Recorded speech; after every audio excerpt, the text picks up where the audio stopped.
坐飞机怎么办？太可怕了！没有撤退可言。刺激！刚刚接到老板电话，让我开上局气大运去给他转一车渣子。老样子，先打开电瓶开关，然后上车启动打气，已经好几天没启动过了。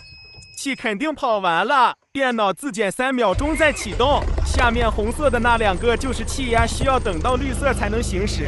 该说不说，货箱这样收拾之后还是比原来局气，这是没收拾前的样子。气差不多够了，开始出发。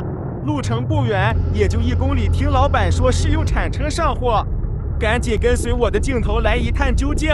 位置就是幼儿园这里面，不知道里面还有啥东西可以拉。现在的幼儿园真好，你们小时候都有上过幼儿园吗？现在来到装货的就是把这些地面上的渣子全部上车拉走。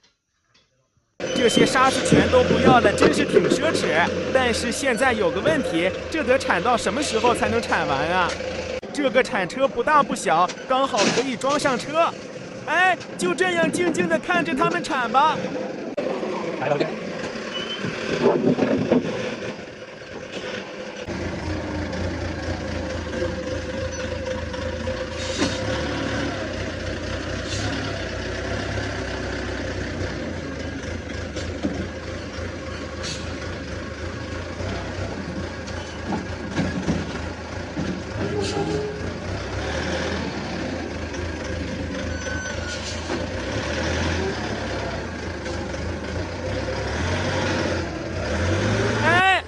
先不管了，这地上坐着屁股痛，去车里睡一觉应该就能装满了。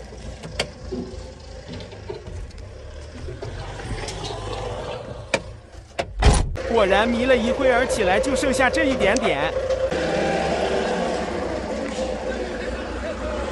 老板还以为一车拉不完，没想到我这车挺局气，车厢都还没满就装完了。